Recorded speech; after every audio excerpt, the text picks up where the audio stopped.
I don't know anything. I don't know much about baseball, but I did see like a lot of clips of Mets fans like melting down. Oh, if y'all want to see some great videos, go on YouTube and just search Mets meltdown 2022. The Mets melted down in a historical kind of way this year. They were 10.5 games ahead. They lost their division, then got swept in the playoffs by the lesser team that they got forced into playing because they lost the division.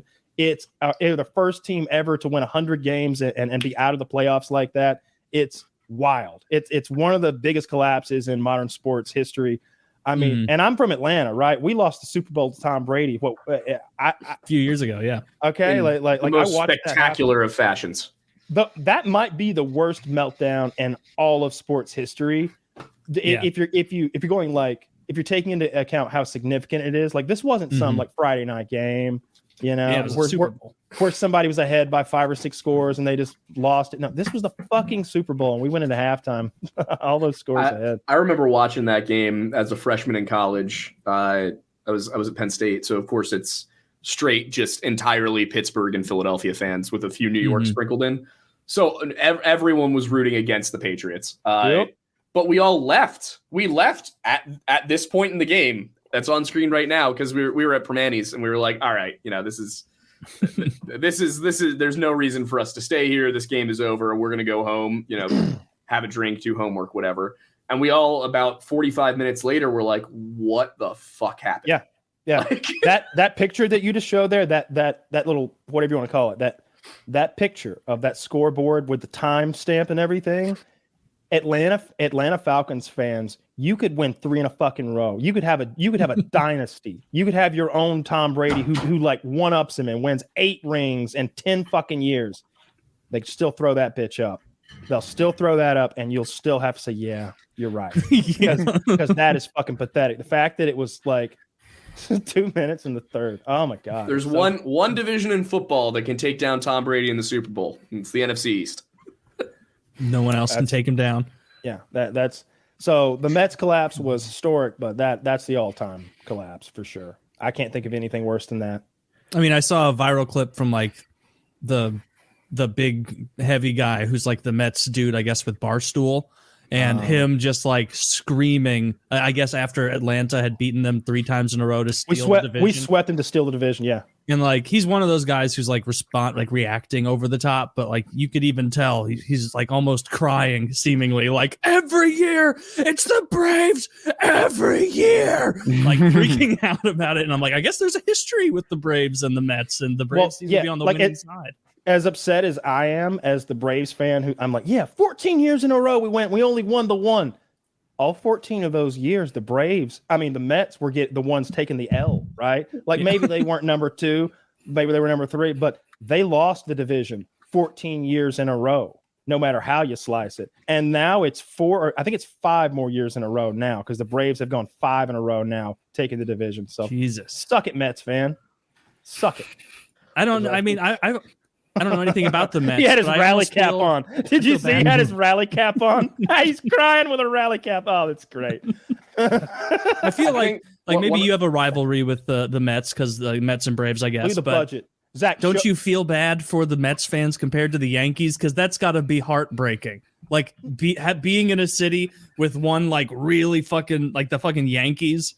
And then how many championships do the Mets have? I would guess way fucking. I have a hard time feeling sorry for a city that's capable of having 2 professional baseball teams when I barely have one, and we don't even have a hockey team. The Braves budget, what do you want to call it? What is it? What you pay for all the players? What's that word? Their salary cap. Salary is like $80 million less than the Mets. The Mets are like 280, and the Braves. Okay. Well, here we go. Yeah, I nailed it. They're 280. I think the Braves are 200. The Philadelphia Phillies are that. I nailed it. I knew. All right, perfect. So like you see, with 80 million less, and to humiliate them that way, dude, going in and sweeping them for their division, that is really heartbreaking. I can't imagine being on the receiving end of that. That would suck. And I'm not even that big of a fan. I mean, I got a couple jerseys, and like, I care. Like, I get bummed out when we lose, but like. Some of those diehard fans that like take it super seriously, where they're, you you know somebody's a diehard fan when they've forced their whole family into having the gear, and like their wife is really into it. She knows players' names because she loves her husband. I never experienced that. Did either of you have households where there was like a sports type thing going on? We're like, Browns are playing Saturday. Everybody knows. We're all around the TV. I remember this attitude in my house. Like Mike Tyson was a really big deal when I was like a young adult. Yeah. And he would just win fight after fight in like 90 seconds. I had never seen a boxer that ran across the ring and met the other guy practically in his own corner, right? And he was just wrecking people. And I'm like, Dad, the Tyson fight's on. Let's see. And he's like, Mike doesn't come and watch me at work. Like that was the sports attitude in my house. I have a little bit of that too. Yeah, a kind of a similar thing. It was just kind of, and I don't think that it really came from my parents as much as it did from me. I think that I was just a little bit jaded as far as it came to sports. Always, something about the mercenary nature of professional sports is hard for me to get behind. The way that everybody's going to the highest bidder. And if you don't lock players up, like I can remember years watching the Braves when I fall in love with players and I'd be like, oh man, that's my guy. Fucking, Freddie hit one. Oh, great. And then like that guy's gone and the Dodgers signed him up and he's never coming back. And like, there's no getting that guy back. And he's legitimately a nice guy. Like he's gone. Like that's why MMA is so much easier to get behind. The only thing that's going to change is his sponsors. Like somebody different was going to pay that same guy to go break people's heads. It's still if he leaves the UFC, he's probably at the end of his career. My father did watch the Sixers. I just wanted to throw that out there. He took us to a couple games. My dad watched nothing. He still doesn't. Never. I don't think he has ever watched a sports game on purpose or gone to one on purpose when it wasn't directly to support me. If he wasn't coming to my baseball game, he wasn't going to watch a baseball game. My grandparents, my love the Braves. They watched all the time, and I spent a lot of time with them. So, like, what I like to watch is real heavily influenced by them for whatever reason. Like, I love Schwarzenegger and Alien and all those movies because that's what I watched when I was with my grandma. And we watched the Braves with my grandpa on in the afternoons. But it's always been hard to get into those sports because roster's going to be all different next year. If it was the same guys.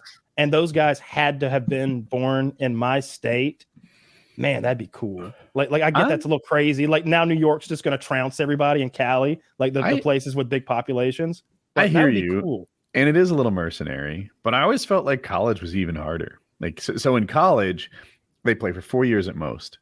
And they're really only good usually the second 2 years, right? Freshmen and sophomores don't usually lead teams. They sometimes, but don't usually. So really, you've got this guy for like 1-2 years who's the leader of your team, and then it's gone. Every year you have a different team. It's hard to be a fan of anyone when you get 1 year to watch them or two. Unless you're Penn State, in which case your quarterback has been on the team for like 6 or 7 years. Yeah, they're like I'm young up there. Fucking ridiculous. Sean Clifford needs to go home. And he's doing really well right now, but like if we don't beat Michigan on Saturday. I get what you're saying. No, you're absolutely right. And there's a when you've got a pro guy that you're a fan of, like if you're a fan of Brett Favre, then like he's got his whole career to like get that W for you and him because you guys are in this together, right? But if like Matt Stafford was the QB at Georgia, and it was like, come on, Matt, let's get one. Let's not. And throughout his tenure, I'm probably a little off on this, but we were top 10 every year, if I remember correctly. I think there was a year or two where we were top 5. Maybe bounced up to 3rd occasionally, but not only was Bama in the wings, Florida was there. And those years, Florida was the problem. It was the Tim Tebow Florida, and didn't matter. Those 4 years, we don't get to win because Tim Tebow's there and he gets to win. I don't know who else won a championship in those years, but Matt didn't. And now I can't remember who he's playing with now, but he's really having a hard time. Well, he's in the NFL. I bought that. I've been watching too much Sports Center. I got I bought that stupid package the other day so I could watch the baseball game, and it just comes with everything. So now I've got Sports Center again. Zach says he won a Super Bowl. Who did? Matt Stafford. He's playing for the Rams. Won a Super Bowl. I don't know. When the Blues and the Avs play about this year, though, for our bet, Kyle. When the Blues and Avs play for our bet, I'll get on Discord with you and explain what's going on in the hockey game. If you want, if you're gonna watch it, I'll be like, you can be aggressive about it. You can be You'll like, be why the my fuck was there a interpreter? whistle? And I'll be like, because that guy crossed the blue line without the puck prior to the puck crossing. It was offsides. Why's that whistle? And then I'll explain icing to you. And it's okay. Nobody gets icing the You've first 5 or 6 explained times you icing. explain it. Yeah. Oh, yeah. You've explained icing and offsides to me. I understand offsides. Icing, I couldn't explain. Offsides, I mean, hell, it's fairly self-explanatory. You might get some of the finer points wrong, but everybody can understand what that is. No, I could get into hockey. Every time I check, like, the Avs aren't playing, I guess I need to get on, like, figure out when they're going to play and, like, record the game and make sure I watch it. But I haven't watched. Picked a good team to follow. They're Did hockey get rid of the 2-line pass? It's legal now, right? Yeah, you can do a 2-line pass. Yeah, you didn't used to be able to. If people who don't know. Yeah, it used to be not as fast a game, and I think that was a good rule to make it faster.